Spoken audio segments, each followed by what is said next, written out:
صلوات پڑھیں محمد و آل محمد۔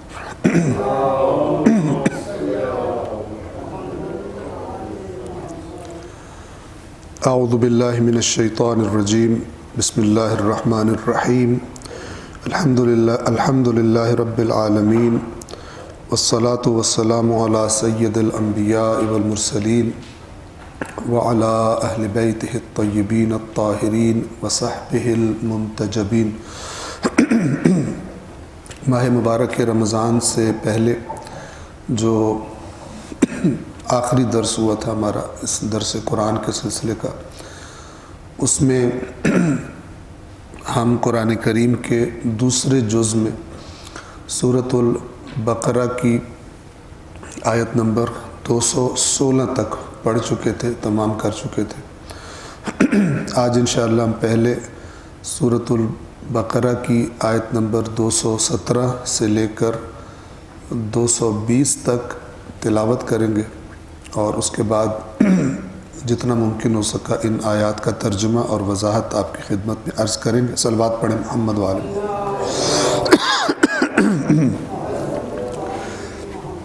اعوذ باللہ من الشیطان الرجیم، بسم اللہ الرحمن الرحیم۔ يسألونك عن الشهر الحرام قتال فيه قل قتال فيه كبير وصد عن سبيل الله وكفر به والمسجد الحرام وإخراج أهله منه أكبر عند الله والفتنة أكبر من القتل ولا يزالون يقاتلونكم حتى يردوكم عن دينكم إن استطاعوا ومن يرتدد منكم عن دينه فيمت وهو كافر فأولئك حبطت أعمالهم في الدنيا والآخرة وأولئك أصحاب النار هم فيها خالدون۔ إن الذين آمنوا والذين هاجروا وجاهدوا في سبيل الله أولئك يرجون رحمة الله والله غفور رحيم۔ يسألونك عن الخمر والميسر قل فيهما إثم كبير ومنافع للناس وإثمهما أكبر من نفعهما ويسألونك ماذا ينفقون قل العفو كذلك يبين الله لكم الآيات لعلكم تتفكرون في الدنيا والآخرة ويسألونك عن اليتامى قل إصلاح لهم خير وإن تخالطوهم فإخوانكم والله يعلم المفسد من المصلح ولو شاء الله لأعنتكم إن الله عزيز حكيم۔ صدق الله العلي العظيم۔ صلوات پڑھیں محمد و آل محمد۔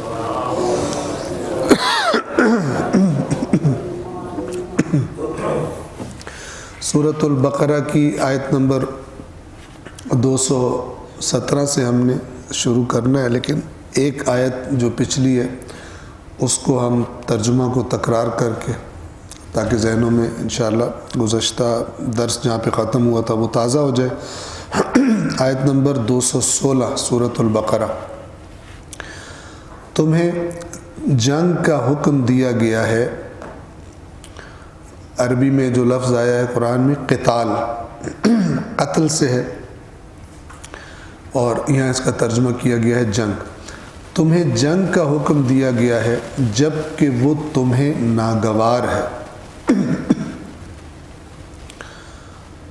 اور ممکن ہے کہ ایک چیز تمہیں ناگوار گزرے مگر وہی تمہارے لیے بہتر ہو، جیسا کہ ممکن ہے ایک چیز تمہیں پسند ہو مگر وہ تمہارے لیے بری ہو۔ اللہ جانتا ہے اور تم نہیں جانتے۔ بہت ہی ایک بنیادی ترین بات اس آیت میں بیان کی گئی ہے، اور جو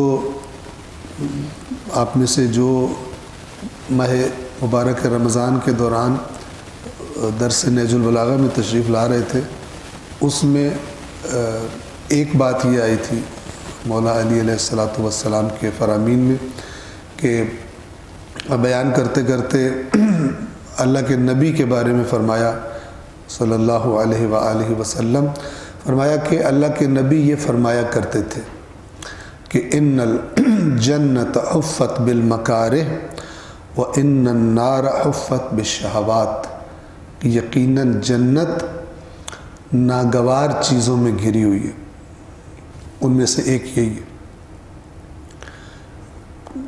جنگ۔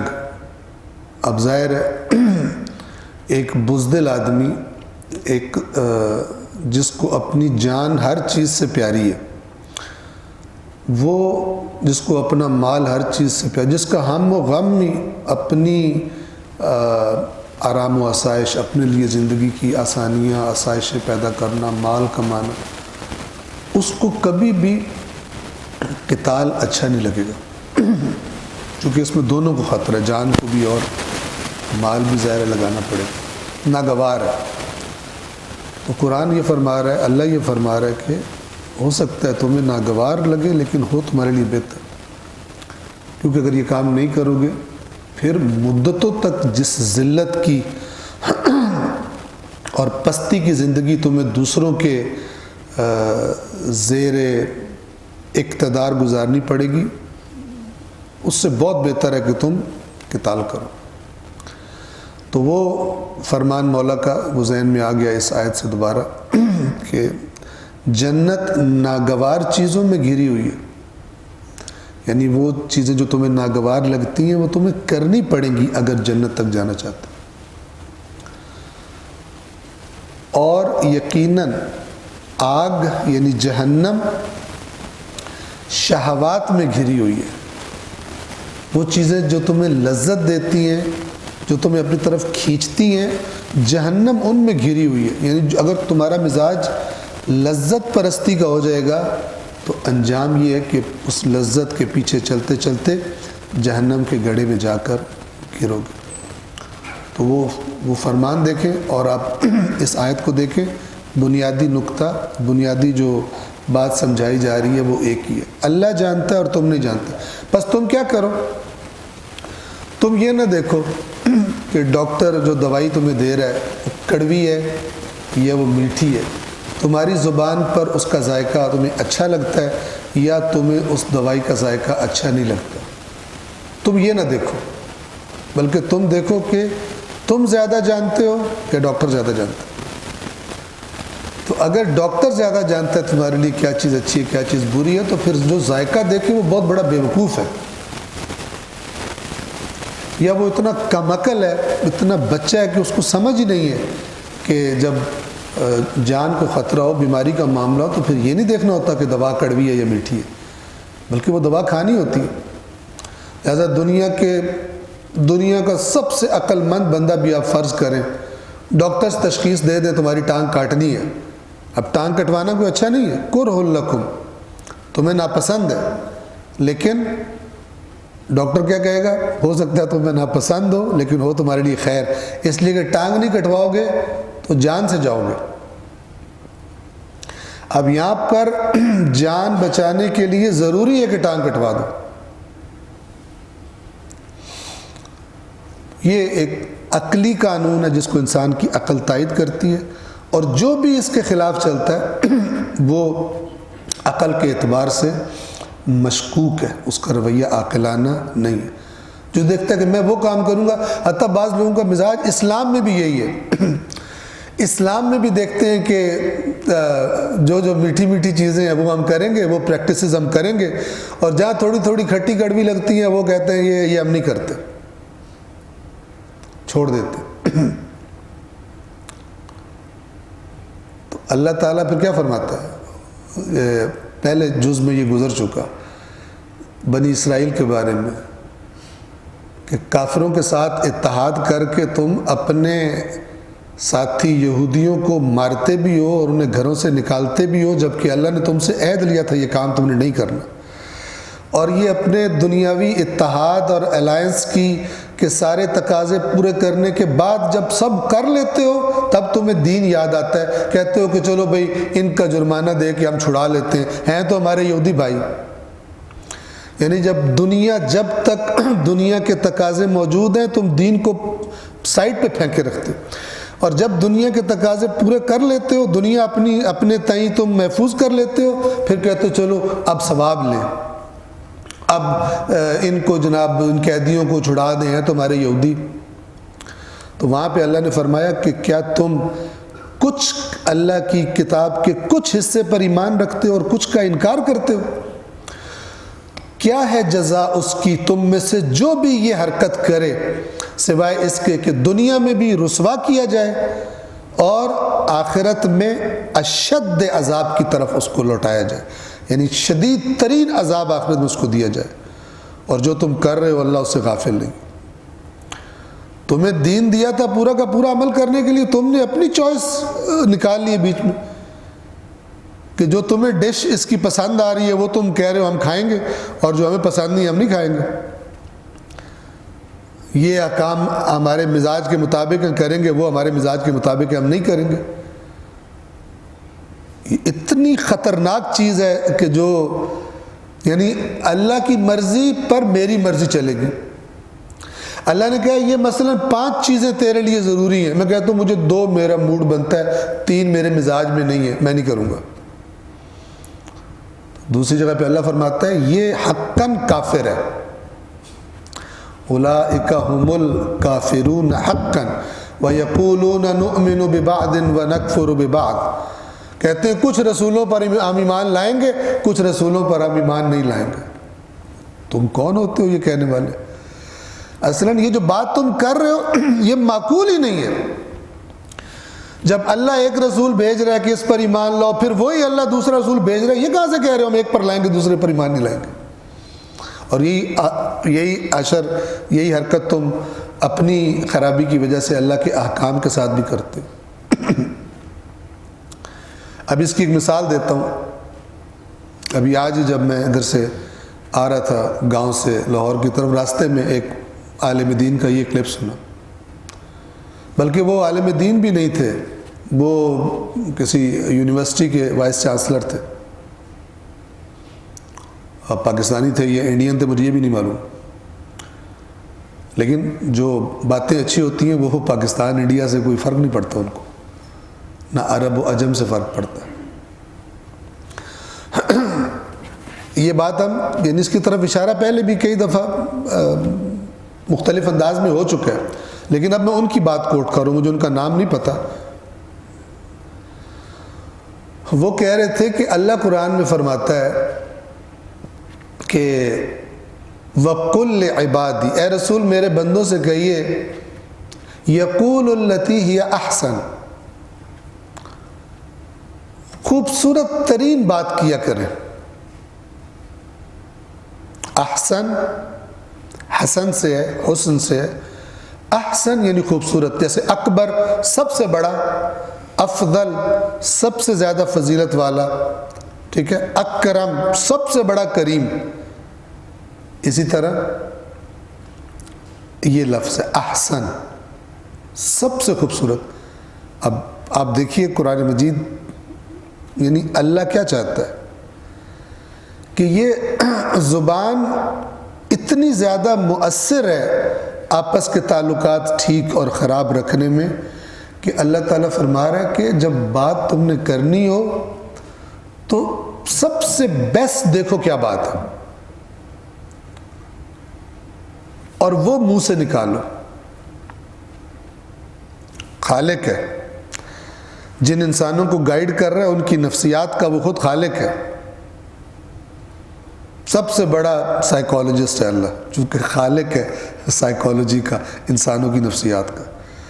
تو کہہ رہا ہے اگر تم یہ نہیں کرو گے، ان الشیطان ینزغ بینہم، میرے بندوں سے اے رسول کہہ دیجئے سب سے خوبصورت بات کیا کرے، اس لیے کہ یقیناً شیطان ان میں جھگڑے کرواتا ہے۔ شیطان گھات میں ہوتا ہے کہ تھوڑا سا بندہ جذباتی ہو اور پھر میں ان کو ایسے لڑاؤں جیسے مرغے لڑتے ہیں۔ آپ نے دیکھا ہوگا بات بیٹھے بیٹھے ہو رہی ہے. ابھی میں نے کل خبر پڑھی، دو تو ادھر گجرانوالے میں پتہ نہیں کہاں پر معمولی ان دو دوست آپس میں وہ معمولی تلخ کلامی پہ ایک دوسرے گولی مار دی. ظاہر ہے ایک نے تھوڑی سی کوئی بہرحال جو بھی بات کی ہوگی تھوڑی جذباتی، کوئی بدتمیزی، کوئی گالی، لیکن جب یہ چنگاری بھڑکتی ہے تو پھر آپ کچھ بھی ایکسپیکٹ کر سکتے ہو. چونکہ غصے میں بندے اندھے ہو جاتے ہیں عقل سے تقریباً، انہیں پتہ نہیں چلتا کہ میں کیا کروں، بعد میں ایک عمر پچھتانا پڑے اس کے لیے. تو یہ وہ نقطہ ہے کہ یہ کام شروع کہاں سے ہوتا ہے؟ یہ زبان سے شروع ہوتا ہے. تو یقول التی ہی احسن، حسن بھی نہیں احسن. دیکھو کہ بہترین کون سی بات میں کر سکتا ہوں وہ بات کریں، نہیں اس کو لحاظ کریں گے اس کا ان الشیطان ینزغ بینہم، یقیناً شیطان ان میں جھگڑا کروائے گا. تو وہ جن صاحب کی میں بات کر رہا ہوں وہ فرما رہے تھے کہ کیسے فرق ہو گیا ہے اللہ کے اس حکم میں اور نماز قائم کرو اور زکوٰۃ ادا کرو میں، یہ کیسے فرق ہو گیا. اس کو دین سمجھتے ہیں، اس سے بالکل خالی ہے. معاشرے میں مثلا نماز کو بڑا نماز پڑھنی ہے، یہ کرنا ہے وہ کرنا ہے، لیکن آیا یہ امپورٹنس وَقُلْ عِبَادِي يَقُولُ الَّتِي هِيَ أَحْسَنُ یہ ہے ہمارے معاشرے میں؟ بات کیسے کرنی ہے. کئی بڑے بڑے پکے نمازی ہیں کہ جو زبان کے اعتبار سے زبان نہیں ہے، پتہ نہیں بندوق کی نالی ہے، یعنی ایسی زبان ہوتی ہے. تو ہم نے کیا کیا ہے، بعض چیزوں کو دین کی علامات سمجھ کر لے لیے اور سب ہم دیندار ہیں. میں نماز پڑھ رہا ہوں، میں زکوٰۃ دے رہا ہوں، میں خمس ادا کر رہا ہوں، میں حج پہ جا رہا ہوں، میں یہ کر رہا ہوں، میں متدین ہوں، لیکن خدا نخواستہ میں گالیاں بکتا ہوں ہر کسی کو. اس کو دین سے اس سے میرا دین کوئی خراب نہیں ہو رہا. لہٰذا آپ دیکھتے ہیں کہ ہمارے اس پاکستانی معاشرے میں، مسلمانوں کے معاشرے میں گالی دینا ایک یعنی کامن بیماری ہے، کامن بیماری ہے. اور ابلیس کا کام دیکھیے، جیسے ہم پہلے بھی کہتے رہتے ہیں کہ زیادہ تر جو گالیاں ہیں وہ اس میں دنیا کے پاکیزہ اور مقدس ترین رشتوں کو ٹارگٹ کیا جاتا ہے، ماں کو اور بہن کو. گالی دینے والے کو تسکین قلب بھی نہیں ہوتی جب تک ان میں سے کسی ایک رشتے کو ٹارگٹ نہ کرے اپنی گندی اس گفتار میں اور کلام میں. تو لہٰذا کئی لوگ ہیں جو بظاہر متدین بھی ہوتے ہیں لیکن گالیاں بھی دے رہے ہوتے ہیں. یہ میں ایک پہلو سے بتا رہا ہوں گالی، ورنہ یقول التی ہی احسن جھوٹ بھی اسی کی زد میں آ جاتا ہے. اللہ تو یہ کہہ رہا ہے نہ صرف کہ سچ بولو بلکہ وہ بھی بہترین انداز ہو تمہارا. یعنی تم نے اگر کسی کو ایک بات کرنی ہے تو یہ نہ کہو تیرے سارے بچے اور پیارے تیرے سامنے مریں گے، یہ نہ کہو، بلکہ کہو تیری عمر سب سے زیادہ لمبی ہوگی. ایک ہی بات ہے. لیکن ایک دفعہ آپ کسی سے کہتے ہیں تیرے سارے بچے تیرے سامنے مریں گے، اور ایک دفعہ آپ کہتے ہیں کہ تیری عمر بہت زیادہ لمبی ہوگی. یہ پہلے والا سن کے تو آدھا بیچارہ ویسے ہی ہو جائے گا جس کو اپنے مثلا بچے وغیرہ اپنے عزیز پیارے. یہ اب ہمارا خالق کائنات ہمیں گائیڈ کرے کہ اپنے معاشرے کو اگر ٹھیک رکھنا چاہتے ہو تو زبانوں پہ کنٹرول کرو، مت جو منہ میں آئے بول دو. نہج البلاغہ میں مولا کا فرمان ہے کہ عقل مند کی زبان اس کے دل کے پیچھے ہوتی ہے. یہ قلب سے مراد برین، دماغ جسے ہم کہتے ہیں، یعنی پہلے سوچتا ہے پھر بولتا ہے. اور جاہل کا دل اس کی زبان کے پیچھے ہوتا ہے، یعنی پہلے جو منہ سے بولنا ہوتا ہے وہ بول دیتا ہے، بعد میں سوچتا ہے کہ میں کیا بول گیا.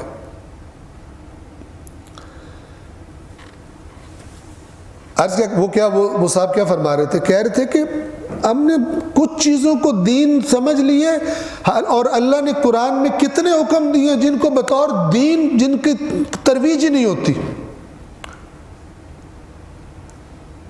اس میرے بات کو سمجھیے گا، جیسے نماز، بندہ بڑا نمازی ہے، بڑا یہ ہے وہ ہے، اس کو دینداری بہت زیادہ سمجھا جاتا ہے، یہ اللہ کا حکم ہے، یہ واجب ہے۔ تو وہ کہہ رہے تھے کہ اگر یہ واجب ہے نماز پڑھنا، تو جب اللہ تعالیٰ فرما رہے میرے بندوں سے کہو کہ بہترین بات کریں، یہ کیوں نہیں واجب سمجھتے؟ یہ ڈفرینسیشن کس نے کی ہے؟ یہ تقسیم کس نے کی ہے؟ اور انہوں نے تو نہیں کہا، لیکن میں اس میں ایڈ کر رہا ہوں کہ یہ وہی بات ہے کہ تم بعض کتاب پر ایمان رکھتے ہو اور بعض کتاب پر ایمان نہیں رکھتے۔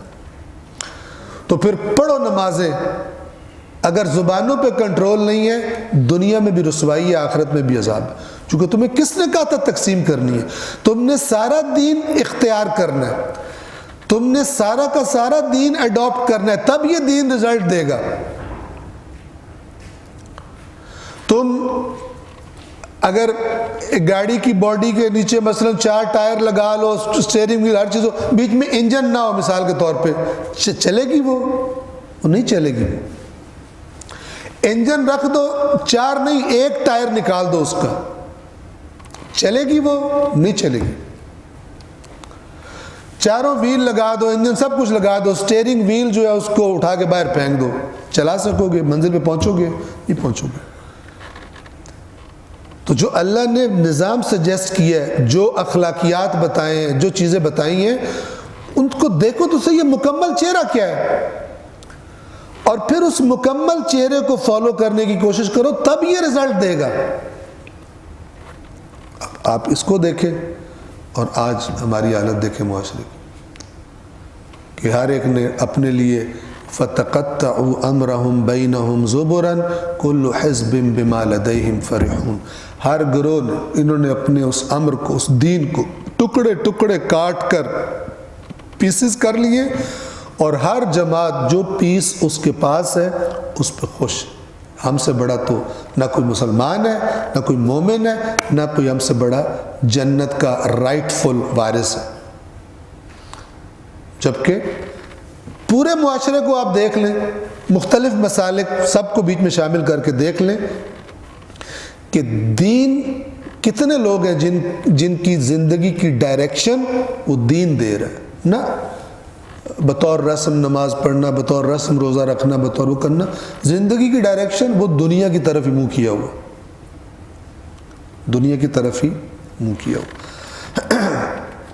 تو یہ چونکہ نکات ذہن میں آئے تھے، اور یہ بات امپورٹنٹ ہے کہ ناگواری جو کام کرتے ہوئے مجھے ناگوار گزرتا ہے، جب تک میں اپنے اس نفس کے جانور کو کنٹرول نہیں کرتا کہ میں اس کے خلاف چل سکوں، تو جو مولا فرما رہے ہیں کہ اللہ کے نبی فرمایا کرتے تھے جنت ناگواریوں میں گھری ہوئی ہے، تو پھر میں کہوں کہ میں لذت جو میرا دل کرے وہ بھی کروں، جو میرا دل نہیں کرتا میں نہیں کروں گا، اور میں جنت میں بھی پہنچ جاؤں۔ اگر کسی نے اس طرح بتا دیا دین، تو اس نے آپ کے ساتھ بہت بڑا فراڈ کر دیا، بہت بڑا فراڈ کر دیا، اور نہ قرآن اس کی تائید کرتا ہے، نہ صحیح روایات اس کی تائید کرتے ہیں۔ ممکن ہے کسی من گھڑت گھڑی ہوئی سو کالڈ حدیث یا اس قسم کی باتوں کی وجہ سے وہ سنا کے اس طرح گائیڈ کر دیا گیا ہو، لیکن جو عقل مند ہے وہ سب سے پہلے یہ دیکھے گا کہ کسی بھی موضوع کے بارے میں اللہ تبارک و تعالیٰ کی کتاب نے کیا رائے دی ہے۔ پھر ریپیٹ کروں، ماہ رمضان میں بھی وہ خطبہ پڑھا تھا جس میں مولا فرماتے ہیں کہ قرآن کے بعد کسی کو کوئی فاقہ نہیں ہے، اور قرآن سے پہلے کسی کو بے نیازی نہیں ہے۔ کیا مطلب؟ کہ اگر تم نے قرآن سے ایک موضوع کو جان لیا ہے، پھر اس کی تصدیق تردید کے لیے کہیں اور جانے کی ضرورت نہیں ہے۔ لیکن اگر تم نے ساری جہان کی کتابیں پڑھ لی ہیں، لیکن قرآن میں نہیں دیکھا کہ اس میں اس موضوع پہ اللہ نے کیا بات کی ہوئی ہے، تو تم مت سمجھو تم بے نیاز ہو گئے ہو۔ تمہیں ضرورت ہے کہ پہلے جا کر دیکھو قرآن میں کہ اس موضوع پر اللہ نے کیا فرمایا ہے۔ ساری کتابوں میں کچھ اور لکھا ہو، اللہ نے کچھ اور کہا ہو، سب غلط ہوگا، اللہ کی بات ٹھیک ہوگی۔ قرآن سے قبل کوئی بے نیاز نہیں ہے اور قرآن کے بعد کوئی محتاج نہیں ہے کہ پھر کہیں اور جائے اور تصدیق کرائے کہ قرآن میں تو یہ لکھا ہوا ہے، یہ گل ٹھیک ہے، یہ گل ٹھیک کوئی نہیں۔ یہ پھر احمق ہوگا کہ جو اللہ سے بھی زیادہ بڑی اتھارٹی کسی کو سمجھتا ہے کہ اس سے جا کے تصدیق کرے کہ اللہ صحیح کہہ رہا ہے یا اللہ صحیح نہیں کہہ رہا۔ صلوات پڑھیں محمد و آل محمد۔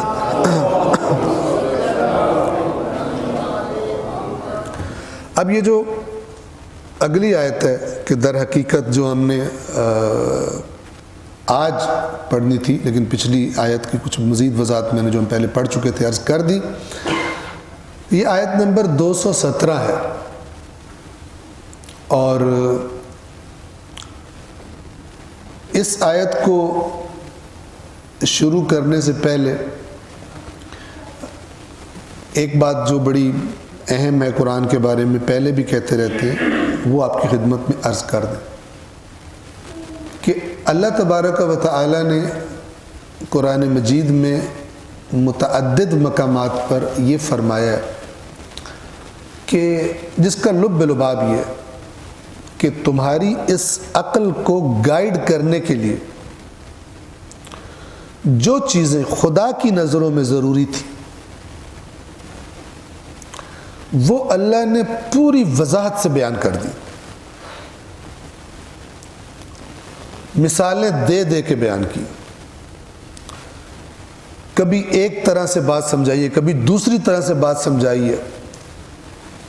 وَلَقَدْ صَرَّفْنَا فِي هَذَا الْقُرْآنِ، ہم نے پھیر پھیر کے ایک طرح دوسری طرح تیسری طرح بات سمجھانے کی کوشش کی، جو چیزیں ہدایت کے عنوان سے ضروری تھی۔ اور میں اس کو ذرا آپ کی خدمت میں عرض بھی کر دوں مزید تاکہ ذہنوں میں واضح ہو جائے۔ دیکھیں ایک دفعہ آپ بھوکے کو مثلا مچھلی کھلاتے ہو، اس کا پیٹ بھر جاتا ہے، اور ایک دفعہ آپ کیا کرتے ہو، اس کو مچھلی پکڑنا اس کو خود کو سکھا دیتے ہو۔ تو جس کو آپ نے مچھلی دی ہے وہ تو دوپہر کو کھا کے شام کو پھر پہنچا ہوگا، مجھے پھر بھوک لگ گئی، تو بہتر کیا ہے کہ آپ اس کی وقتی ضرورت بھی پوری کرو لیکن آپ کوشش کرو کہ وہ اپنے پاؤں پہ کھڑا تشخیص دے سکے، خود پتہ کر سکے کہ مجھے ابھی اس وقت کیا کرنا ہے۔ قرآن کریم کیونکہ تا قیامت بشریت کے لیے ہدایت ہے تو اس کتاب میں قیامت تک پیش آنے والے جو مثلا اجتماعی مسائل ہیں، فلان ہیں، فتنے ہیں، ان میں صحیح غلط کو کیسے تشخیص کیا جائے اس کی بنیادیں فراہم کر دی گئی۔ یہ آیت جو ہے ابھی آپ کی خدمت میں عرض کروں گا، اگر آپ اس آیت کو دیکھیں اس کے اندر جو اللہ تعالیٰ نے بات بتائی ہے تو ہر زمانے میں یہ کارآمد ہے، اس میں بتایا گیا اصول، اور خاص طور پر ان ایام میں کہ جو ایام آج ہمارا وطن گزار رہا ہے، آج کل جو ایک سیاسی انتشار کی صورتحال ہے کہ جس میں مختلف فریق ایک دوسرے پر حملے کرتے ہیں، ایک دوسرے پر الزام لگاتے ہیں، ایک دوسرے کی خرابیاں پوائنٹ آؤٹ کرتے ہیں عوام کے سامنے۔ عوام کے سامنے کیوں کرتے ہیں؟ چونکہ ظاہر ہے عوام کا رجحان جس سائڈ پر ہو جائے گا، کوئی کتنا بھی طاقتور کیوں نہ ہو، بالآخر اگر عوام پوری اسٹرینتھ کے ساتھ کسی کے خلاف کھڑی ہو جائے پھر وہ نہیں ٹک سکتا۔ چونکہ اللہ کے بعد، اللہ تبارک و تعالی کے بعد جو سب سے بڑی پاور ہوتی ہے وہ عوام کی ہوتی ہے،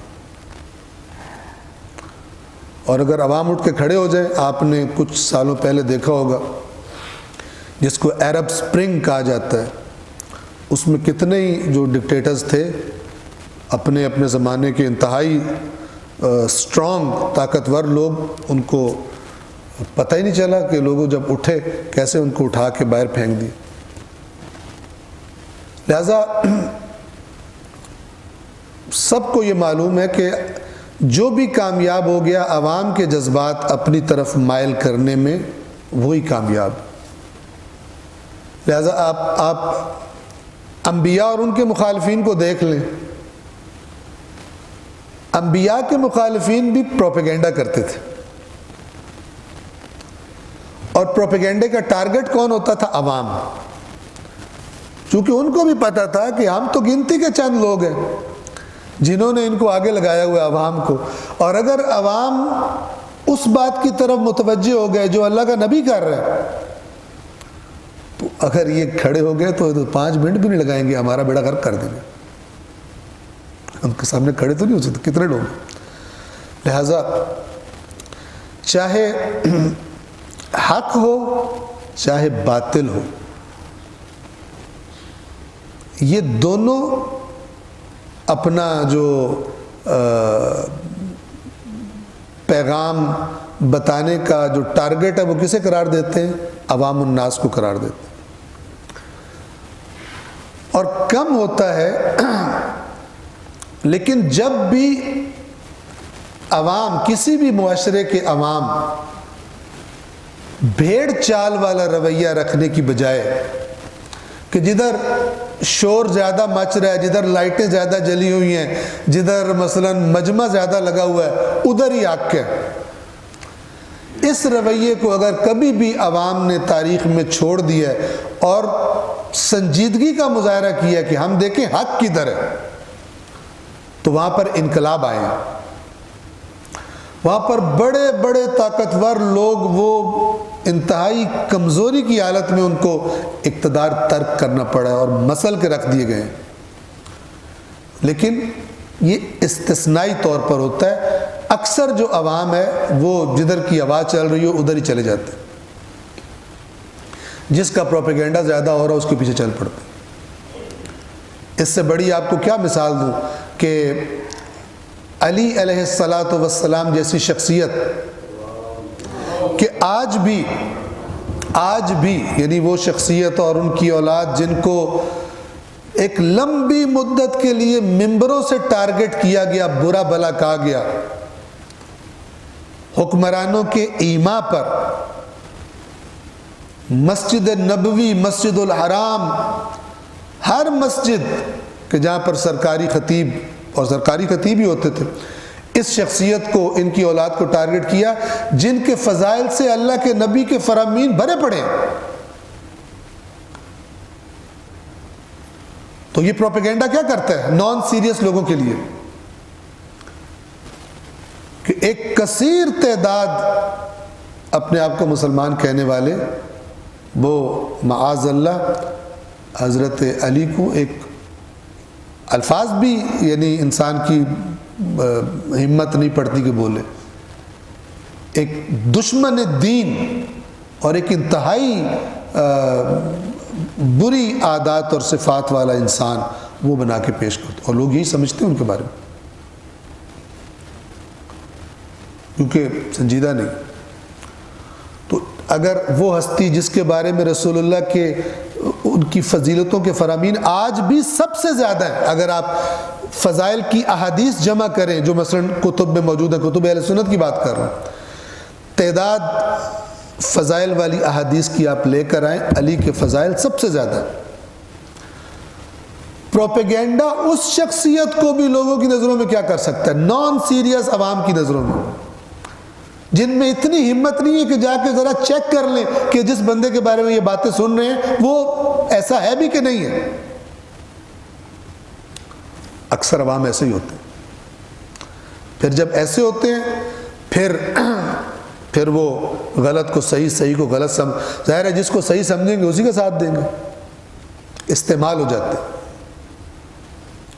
اور کتنے مواقع ہیں تاریخ میں کہ جب باطل نے ناسمجھ غیر سنجیدہ عوام کو اپنے مقاصد کے لیے حق کے خلاف استعمال کیا ہے، ان کے ذہنوں میں یہ ڈال کر کہ وہ سامنے والا باطل ہے اور میں حق ہوں، حالانکہ خود باطل ہوتا ہے۔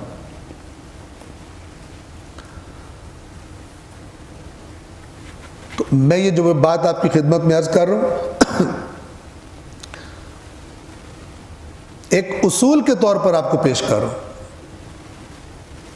اور میرا یہاں پہ مقصد یہ نہیں ہے کہ مثلا آج کے حالات میں آپ کو فرض کریں ابھی اس میں پوائنٹ آؤٹ کروں کہ یہ ٹھیک ہے یہ غلط ہے، ٹھیک ہے، میں آپ کو مچھلی کھلانا نہیں چاہ رہا بلکہ آپ کو مچھلی پکڑنا سکھانا چاہ رہا ہوں کہ آپ کو پتہ ہو آج نہیں، کل نہیں، پرسوں نہیں، کہ مجھے کیا کرنا ہے۔ یہ آیت اتنی بہترین ہے اس معاملے میں کہ ایسا ہی ایک فتنہ رسول اللہ کے زمانے میں مسلمانوں کے خلاف مشرکین مکہ نے اور منافقین مدینہ نے، ایک غلطی ہوئی رسول اللہ کے اصحاب سے اور انہوں نے پروپیگنڈے کے طوفان کھڑے کر دیے۔ اب یہ آیت شروع یہاں سے ہوتی ہے، پہلے اس کو شروع کا جملہ آپ کو میں عرض کروں۔ سورۃ البقرہ آیت نمبر 217۔ آپ دیکھیں آیات کے ذریعے قرآن کیسے آپ کو، آپ کی عقل کو، چیزوں کو اینالائز کرنا سکھاتا ہے۔ لیکن ماتم کرنا چاہیے اس اجتماعی ہماری حالت پر بھی کہ جو بندہ کوئی 50-60 سال اس آیت کو پڑھ کے ثواب لیتا رہے لیکن اس آیت کا میسج نہ لے سکے کہ یہ مجھے کیا کہہ رہی ہے، کیا سمجھانا چاہ رہی ہے۔ یسألونک عن الشہر الحرام قتال فیہ، آپ سے سوال کرتے ہیں حرام مہینے کے بارے میں، قتال فیہ، اس مہینے میں قتال کا کیا حکم ہے، قتال کرنا کیسا ہے۔ قتال وہی قتل سے۔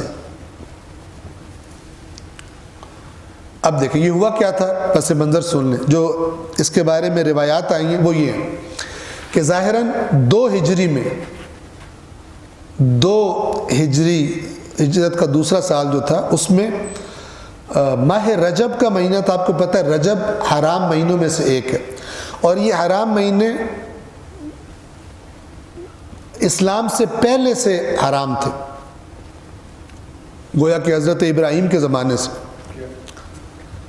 تو عرب بھی اگر جنگیں کر رہے ہوتے تھے اور حرام مہینہ شروع ہوتا تھا تو جنگ روک دیتے تھے۔ البتہ سورہ توبہ میں قرآن نے بتایا انہوں نے گڑبڑ بھی کی ہوئی تھی کہ جب جنگ نہیں روکنی ہوتی تھی تو کہتے تھے ذرا ادھار کر لیتے ہیں، یہ مہینہ لڑ کے گزار لیتے ہیں، اگلا مہینہ جو ہے قضا دے لیں گے، آرام کر لیں گے۔ تو اللہ نے کہا یہ کفر ہے، اپنا جہاں تمہارا دل کر رہا ہو وہاں پہ اللہ کے احکام کو آگے پیچھے کر کے اور وہ کر لو، شرعی داو پیچ سے اپنا مسئلہ حل کر لو۔ بہرحال تو رجب کا مہینہ حرام مہینوں میں سے ایک تھا۔ اب وہ چونکہ مکہ والوں اور جو ہجرت کر کے چلے گئے تھے ان میں حالات کافی ٹینس تھے، سخت تھے۔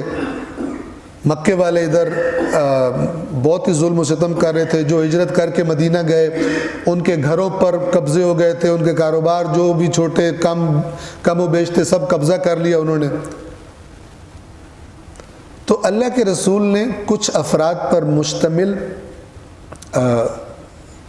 ایک گروہ کو اس علاقے میں بھیجا ہوا تھا۔ ظاہراً مکہ اور طائف کے درمیان کوئی جگہ تھی نخلہ، ان علاقوں میں، تاکہ وہ جسے کہتے ہیں نا حالات کا جائزہ لیتے ہیں اور پیچھے رپورٹس بھیجتے رہے۔ تو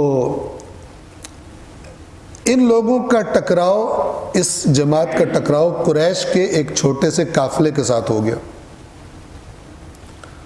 تجارتی قافلہ تھا کچھ۔ انہوں نے اس پہ حملہ کر دیا اور ایک بندے کو قتل کر دیا، جو روایت میں اس آیت کی شان نزول آئی۔ بندہ قتل ہو گیا۔ اب کوئی یہ کہے کہ جی یہ کیوں ہوا، قافلے پہ حملہ کر کے بندہ قتل کر دیا؟ نہ، اس سے کئی گنا جو حالات تھے وہ ان کے ساتھ مکے میں یہ لوگ کر چکے تھے، اور یہ بھی اگر ان کی ہتھے چڑھ جائیں تو یہ بھی نہیں چھوڑتے تھے ان کو۔ تو ایک قسم کی یہ حالت جنگ ہی تھی۔ کچھ لوگ ہوتے ہیں جن کو دشمن جو کرتا رہے انہیں اسلام یاد نہیں آتا، جب کوئی اپنوں سے غلطی ہو جائے اور اے اسلام ہے پھر یاد آ جاتا ہوں۔ جب یہ بندہ قتل ہو گیا تو وہ بالکل رجب کے مہینے کا یا آخری دن تھا، یا یہ کہ مشکوک تھا رجب ہی ہے یا شعبان شروع ہو گیا، یہ بات کفار مکہ کے ہتھے چڑھ گئی، اور ان لوگوں نے، اور پھر جب یہ مدینہ خبر پہنچی تو مدینہ کے منافقین نے ایک پروپیگنڈے کا بازار گرم کر دیا، یہ جناب اسلام اب آ گیا ہے، بڑے کہتے تھے ہم اللہ کے حکموں کے پابند ہیں، فلان ہیں، تو اب یہ دیکھو پھر یہ کیا ہے، جب اپنا مطلب نکلے تو اسلام کوئی نہ، اور جب دوسروں کا ہو تو پھر اسلام یاد آتا ہے۔ یہ پروپیگنڈا اس قتل کی وجہ سے پورے علاقے میں ایک کمپین برپا کر دی گئی۔ اب لوگ پریشان ہو گئے، عوام الناس کہتے ہیں یار گالتے ٹھیک ہے، عوام کی عام طور پر جو ہے جو بھی نئی خبر سنتے ہیں کہتے ہیں گالتے ٹھیک ہے۔ قرآن مجید نے اب اس کا جو جواب دیا کہ اے رسول آپ سے لوگ حرام مہینے میں قتال کے بارے میں سوال کرتے ہیں کہ یہ حرام مہینے میں بندہ مار دیا انہوں نے جنگ کر دی ہے، تو یہ آپ جواب دیں۔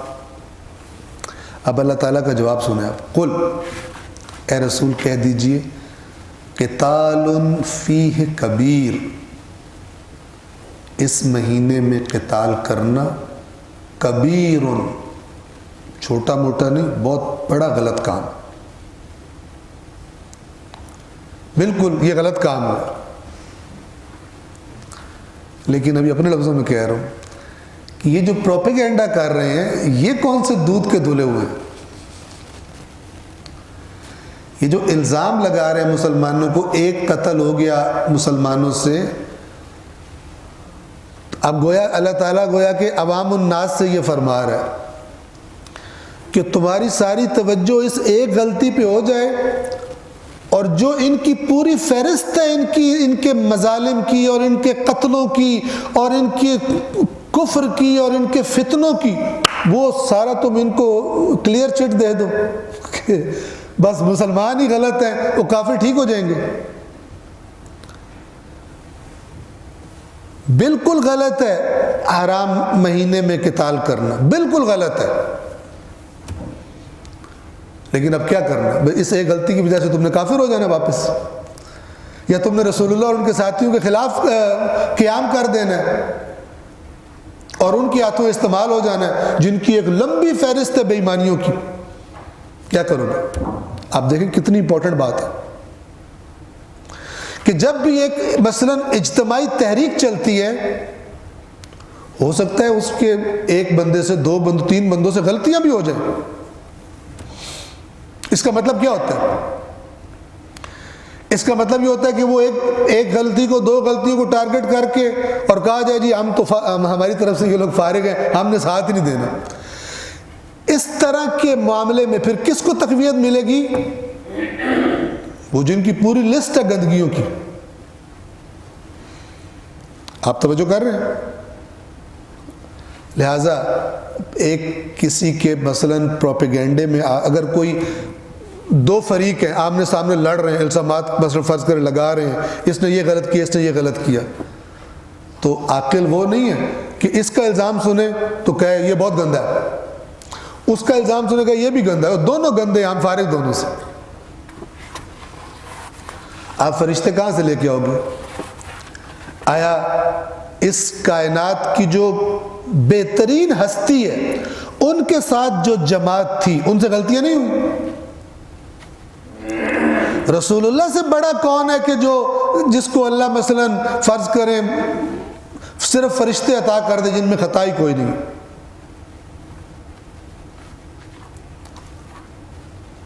آپ توجہ کر رہے ہیں؟ تو غلطیاں ہونی ہوتی ہیں اجتماعی معاملات میں، لیکن ایک جس کو پرکھنے کی طاقت نہیں ہے، جس کی عقل کام نہیں کرتی اور وہ صرف دیکھتا ہے کہ کدھر نیا پٹاخہ چھوٹا ادھر بھاگ پڑتا ہے، تو یہ کبھی بھی سنجیدگی سے کسی تحریک کا حصہ نہیں بن سکتا۔ بلکہ ایسے معاملات میں کیا دیکھنا ہوتا ہے؟ ایسے معاملات میں یہ دیکھنا ہوتا ہے کہ نہ کہ ایک بات یا دو بات، بلکہ مجموعی طور پہ دیکھو کہ گند کدھر زیادہ ہے اور کدھر ادھر بھی خرابی ہو گئی ہے، لیکن زیادہ گڑبڑ، زیادہ خرابی کس سائڈ پر؟ یہ اللہ تعالیٰ اس آیت کریمہ میں اس سوال کے جواب میں یہ گائیڈ فرما رہا ہے، یہ رہنمائی فرما رہا ہے۔ دیکھیں الفاظ کیا ہیں، قُلْ قِتَالٌ فِيهِ کبیر، اے رسول کہہ دیجئے اس مہینے میں قتال کرنا بہت بڑا گناہ یا جرم ہے، بہت بڑا ہے، لیکن جو یہ الزام لگا رہے ہیں، جو یہ اعتراض کر رہے ہیں، ذرا ایک نظر ادھر بھی دیکھو۔ اب اللہ تعالیٰ ان کی فہرست گنوا رہا ہے کہ جو اس بات کو اٹھا کر پورے معاشرے میں ایک پروپیگنڈا کر رہے ہیں، وہ کون ہے؟ وَصَدٌّ عَن سَبِيلِ اللَّهِ، اب یہ ان کی جرائم کی فہرست اللہ تعالیٰ گنوا رہا ہے۔ قتال تو ماہ حرام میں بہت بڑا جرم ہے، ہم کوئی اس کو جسٹیفائی نہیں کر رہے، جرم ہے۔ یہ ہوتا ہے حق کہ اگر اپنی پارٹی کا بندہ بھی غلط کرے تو کیوں غلط ہے؟ یہ نہیں ہے کہ تم پیو تو پن، ہم پیو تو پاپ، تمہارا ٹھیک ہے ہمارا، یا ہمارے یہاں کہتے ہیں کہ ہمارا کتا کتا اور ان کا کتا ٹامی، ایسا نہیں ہوتا۔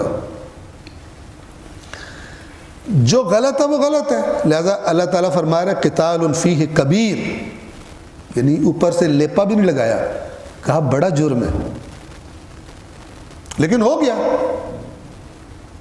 لیکن ذرا دوسری پارٹی کو بھی دیکھ لو، پروپیگنڈے میں مت آؤ، کمپیئر کرو دوسری پارٹی کی کیا لسٹ ہے جرائم کی۔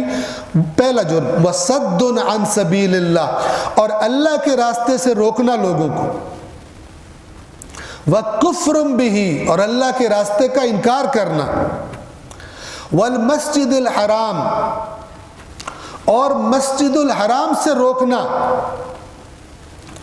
وَإِخْرَاجُ أَهْلِهِ مِنْهُ، اور مسجد الحرام سے ان کو نکالنا جو اس مسجد کے حقیقت میں اہل ہے۔ اکبر عند اللہ، یہ اللہ کے نزدیک زیادہ بڑے جرم ہیں۔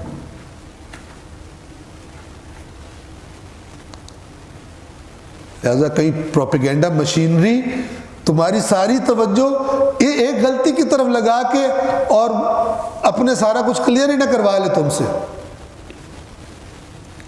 یہ جو غلطی ہوئی ہے تمہارے ساتھیوں سے، مسلمانوں سے، رسول اللہ کے ساتھیوں سے، غلطی ہے، بڑی غلطی ہے، بڑا جرم ہے، لیکن یہ جو فہرست ہے وَصَدٌّ عَن سَبِيلِ اللَّهِ وَكُفْرٌ بِهِ وَالْمَسْجِدِ الْحَرَامِ وَإِخْرَاجُ أَهْلِهِ مِنْهُ أَكْبَرُ عِنْدَ اللَّهِ، یہ بہت بڑا ہے اللہ کے نزدیک۔ اور پھر اللہ نے ساری بات کو ایک جملے میں کور کیا، ایک چھوٹے سے 3 لفظوں میں فرمایا وَالْفِتْنَةُ أَكْبَرُ مِنَ الْقَتْلِ، قتل جرم ہے لیکن فتنہ قتل سے بھی بڑا جرم ہے۔ فتنہ قتل سے بھی بڑا جرم ہے، کیوں؟ اس لیے کہ فتنہ ہو سکتا ہے ہزاروں قتل کروا دے، لاکھوں لوگ قتل ہو جائیں فتنے کی وجہ سے، فتنے کی وجہ سے ہزاروں لاکھوں لوگ گمراہ ہو جائیں، غلط راستے پہ چلے جائیں، کفر کی طرف چلے جائیں، بے دینی کی طرف چلے جائیں۔ یہ چیزیں بھی تو دیکھو، نہ یہ کہ اگر رسول کے ساتھیوں سے ایک جرم ہو گیا کہ وہ جرم ہے، اس پر تمہاری ساری توجہ ہو جائے اور استعمال ہو جاؤ تم ان کے ہاتھوں جن کے جرائم کی فہرست اتنی لمبی ہے۔ آپ دیکھیں، ایک عاقل ذمہ دار، ہم پاکستان کی بات کرتے، کسی بھی ملک میں ایک اگر انسان جو اس کی طاقت ہے اپنے معاشرے کے لیے، اپنے ملک کے لیے اگر کوئی رول پلے کرنا چاہتا ہے تو اس کو ڈھگا نہیں ہونا چاہیے،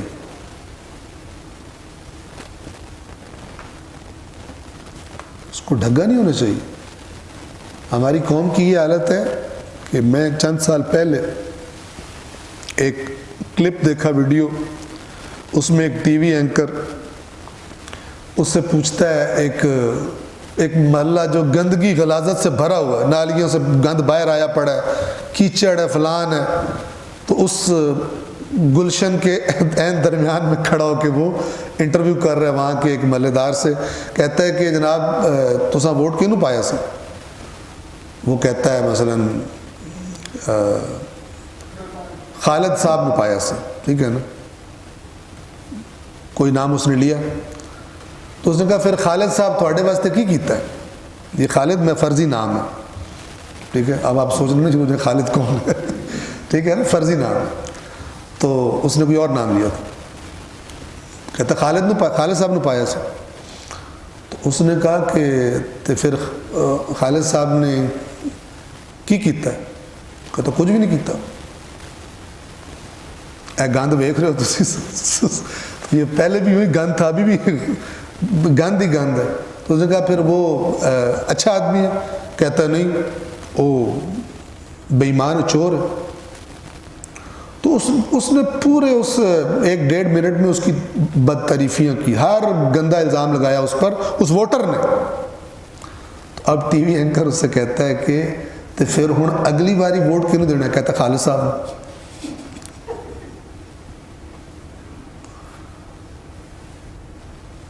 ٹھیک ہے نا. یہ وہ والا مومن ہے جو ایک سوراخ سے مثلاً پتہ نہیں کتنی بار ڈسا جائے پھر بھی ٹانگ اسی سوراخ میں ڈالے گا.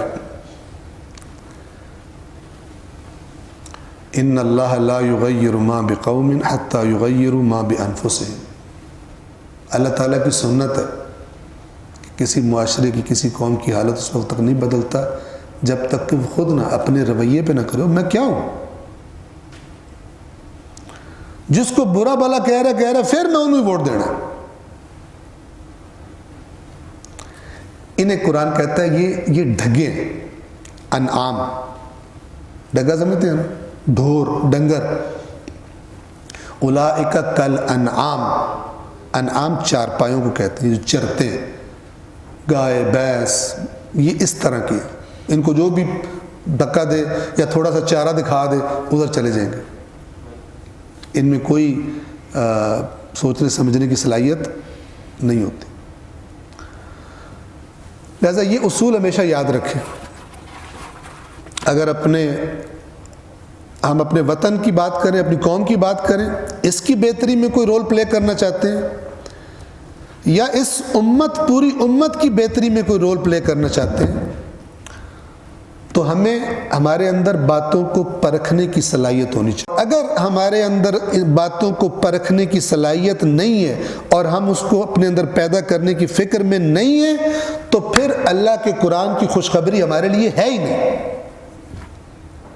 کیونکہ اللہ نے کہا ہے رسول میرے ان بندوں کو خوشخبری سنائیے ہدایت یافتہ ہونے کی کہ جو بات کو غور سے سنتے ہیں اور سب سے بہترین بات کا انتخاب کرتے ہیں، اسے فالو کرتے ہیں. یہ وہ لوگ ہیں جن کی اللہ نے ہدایت کر دی ہے، اور یہی صاحبان عقل، باقی فارغ. یہ آیت میں نہیں ہے، میں نے ایڈ کی ہے. وَأُولَئِكَ هُمْ أُولُو الْأَلْبَابِ. یہی ہیں صاحبان عقل. اس کا مطلب کیا ہے؟ جن میں یہ اینالائز کرنے کی، پرکھنے کی صلاحیت نہیں ہے کہ انتخاب کر سکے اچھی بات کون سی ہے، یہ اولو الالباب نہیں ہے.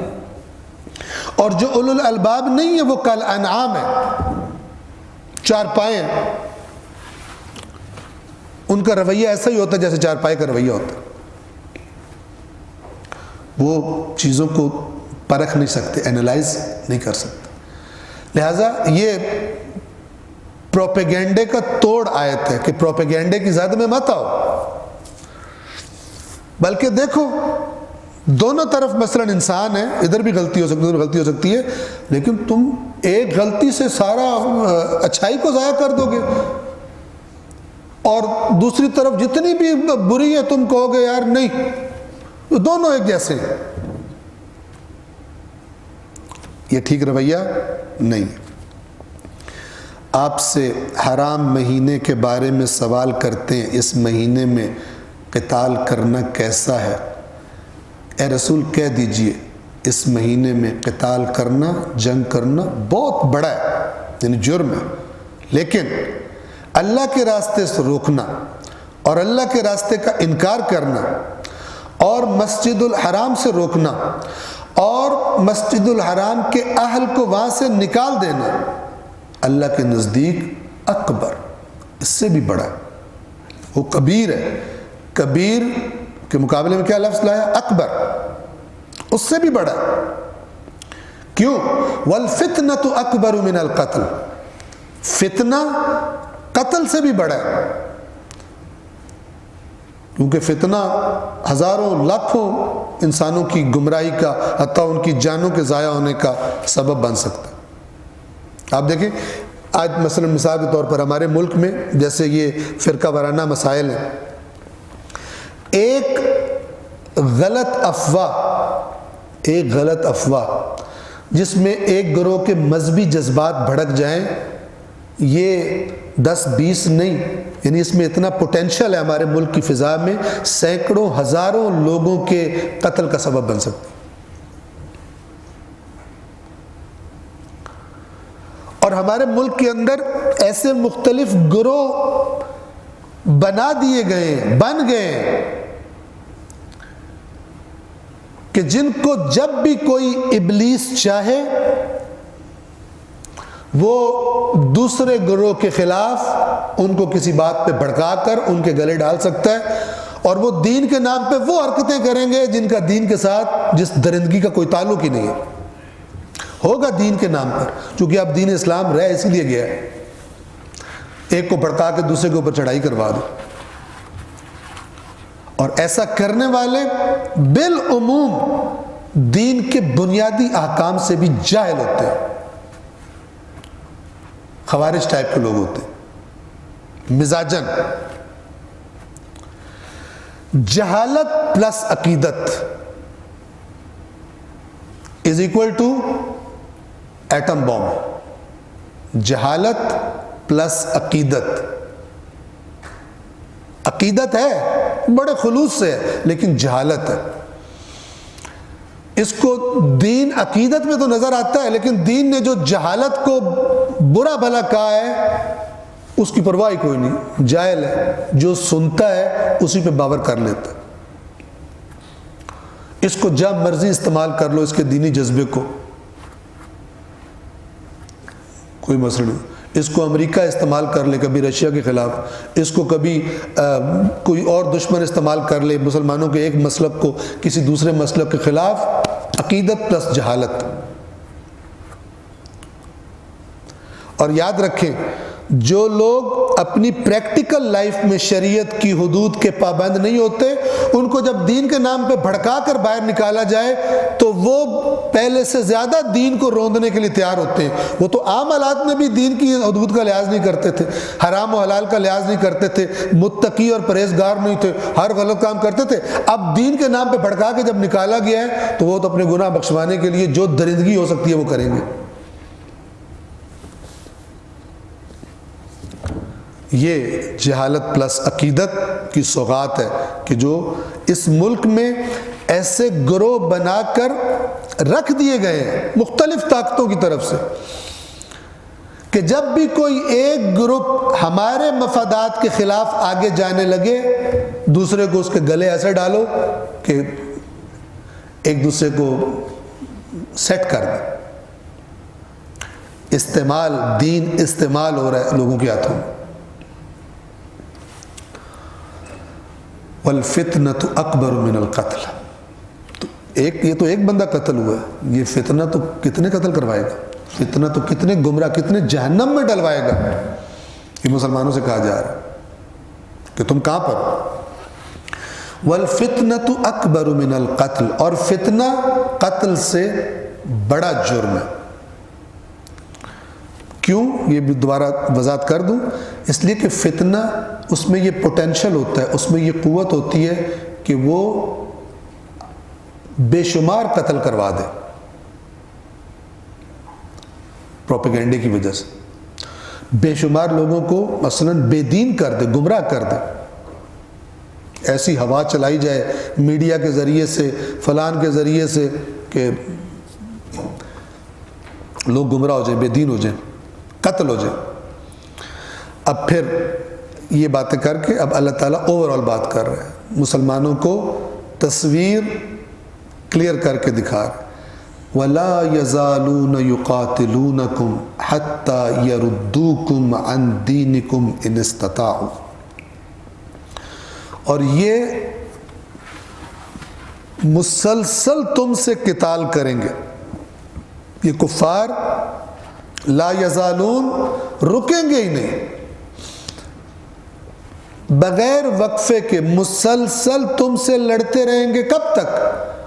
حتی یردوکم عن دینکم ان استطاعوا، جب تک کہ یہ تمہیں تمہارے دین سے واپس نہ پلٹا دیں اگر اس کی استطاعت ہو ان میں تو.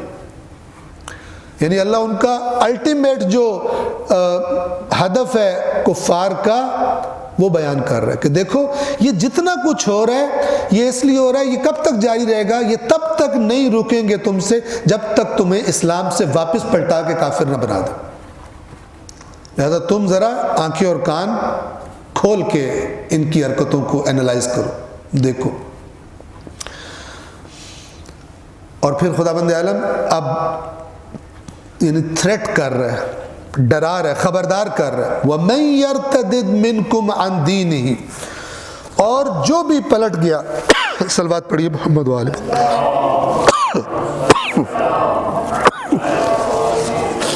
جو بھی پلٹ گیا تم میں سے اپنے دین سے. یرتدد یہ وہی ہے جسے ارتداد کہتے ہیں، اور جس کا مرتکب مرتد کہلاتا ہے، واپس پلٹ جانا دین سے. وَمَن يَرْتَدِدْ مِنْكُمْ عَنْ دِينِهِ، اور جو بھی پلٹ گیا تم میں سے اپنے دین سے یعنی اسلام سے، فَيَمُتْ، اور اس کے بعد مر گیا، اسی حالت میں اسے موت آ گئی. کس حالت میں؟ وَهُوَ كَافِرٌ، جبکہ وہ کافر تھا، اسی حالت ارتداد میں تھا. فَأُولَئِكَ، اب یہ بہت بڑی دھمکی، فَأُولَئِكَ حَبِطَتْ أَعْمَالُهُمْ فِي الدُّنْيَا وَالْآخِرَةِ، تو یہ وہ لوگ ہیں جن کے اعمال دنیا و آخرت میں ضائع ہو گئے. حبط اعمال یعنی جب مسلمان تھے نیک کام کیے تھے ضائع ہو گئے، کوئی ریوارڈ ان کو نہیں ملے گا.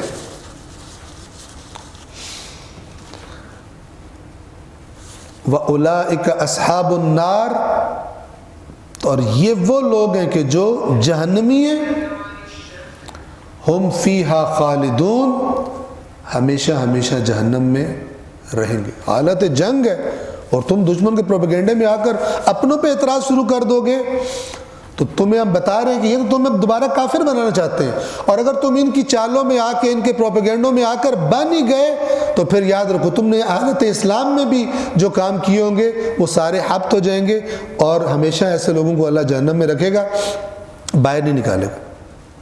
اتنا سنگین اور حساس معاملہ ہے. کیوں؟ چونکہ دشمن پروپیگنڈے میں کامیاب ہو جائے پوری تحریک خراب ہو سکتی ہے. عام بندہ اگر سنجیدگی کا مظاہرہ نہ کرے، بجائے اپنے برحق لیڈر رسول اللہ کی طرف دیکھنے کے، وہ کیا فیصلہ کرتے ہیں؟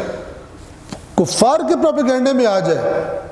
ایک تو یہ بات خود بتا رہی کہ اس کا ایمان ہی ضعیف تھا، رسول کے ہوتے ہوئے جو اس کے اثر میں آ رہا ہے اس کا ایمان کس لیول کا. تو ان کو اللہ خبردار کر رہا ہے کہ اگر یہ کرو گے تو پھر آپ سوچیں نا، دو فوجیں لڑ رہی ہوں اور دشمن کی فوج کی طرف سے کوئی پروپیگنڈا کیا جائے، خبر دی جائے، اور جو اس فوج والے بندے وہ اپنے لیڈر کا بات ماننا چھوڑ ان پہ اعتراض شروع کر دیں دشمن کے پروپیگنڈے کی وجہ سے، تو ایسے فوجیوں کے ساتھ کیا کیا جائے گا جنگ کے بعد؟ انہیں میڈل پہنائے جائیں گے، انہیں کورٹ مارشل کیا جائے گا، ٹھیک ہے نا. ہو سکتا ہے کہ ان پر غداری سزائے موت ان کو دی جائے. کیوں؟ اس لیے کہ تم نے میدان میں جو حرکت کی ہے یہ پوری قوم کی غلامی اس کا نتیجہ نکل سکتا تھا.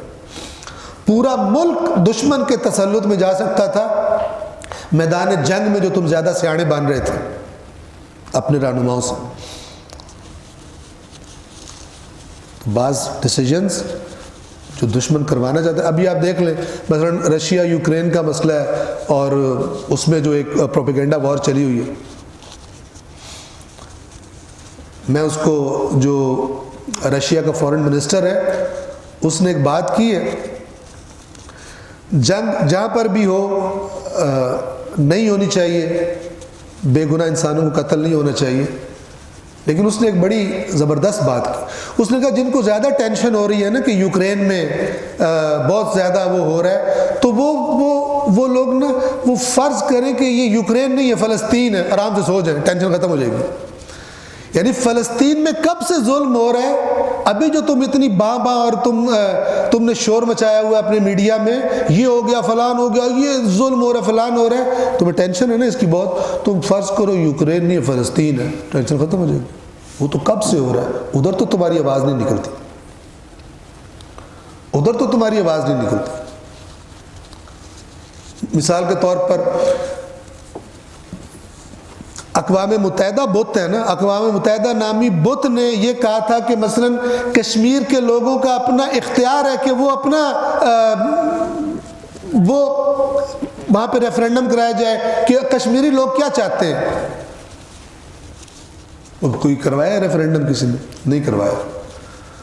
اور جو طاقت اس ریفرینڈم کے اندر رکاوٹ ہے اور وہ کشمیریوں پہ مظالم ڈھا رہی ہے، ٹھیک ہے، اس کے بارے میں سب چپ۔ تو میں وہ رشیا کے فورن منسٹر کی بات میں ایڈ کرتا ہوں، اگر زیادہ ٹینشن ہو رہی ہے فرض کرو کشمیر ہے، زیادہ ٹینشن ہو رہی ہے فرض کرو یمن ہے، تو تمہاری ٹینشن جو ہے وہ ختم ہو جائے گی۔ وقت ہمارا 1 گھنٹہ 6 منٹ ہو چکے ہیں، تو ہم یہ میں اس کا آیت مکمل ہوگی ہے، میں الفاظ اس کے مکمل کر دوں کہ ترجمے کو ریپیٹ کر دوں، معذرت۔ آیت نمبر 217 کو، لوگ آپ سے ماہ حرام میں لڑائی کے بارے میں پوچھتے ہیں، کہہ دیجئے اس میں لڑنا سنگین برائی ہے، لیکن راہ خدا سے روکنا، اللہ سے کفر کرنا، مسجد الحرام کا راستہ روکنا اور حرم کے باشندوں کو وہاں سے نکالنا اللہ کے نزدیک زیادہ سنگین جرم ہے، اور فتنہ انگیزی خون ریزی سے بھی بڑا گناہ ہے، اور وہ تم سے لڑتے رہیں گے یہاں تک کہ اگر ان سے ہو سکے تو وہ تمہیں تمہارے دین سے پھیر دیں گے، اور تم میں سے جو اپنے دین سے پھر جائے گا اور کفر کی حالت میں مرے گا، ایسے لوگوں کے اعمال دنیا و آخرت دونوں میں اکارت ہوں گے، اور ایسے لوگ اہل جہنم ہیں، وہ ہمیشہ اس میں رہیں گے۔ سورۃ البقرہ کی آیت نمبر 217 یہاں پہ تمام ہے، اور یہیں پہ ہم اپنے درس کو اینڈ کر رہے ہیں۔ چونکہ نماز کا ٹائم ہے تو آج سوال و جواب جو ہے وہ ہم نہیں کریں گے، انشاءاللہ اگلے سیٹرڈے کو پھر یہی ٹائم ہوگا، تقریباً 5:45 سے 6:45 تک اگلے سیٹرڈے کو آگے ہم جاری رکھیں گے۔ صلوات پڑھیں محمد و آل محمد پر۔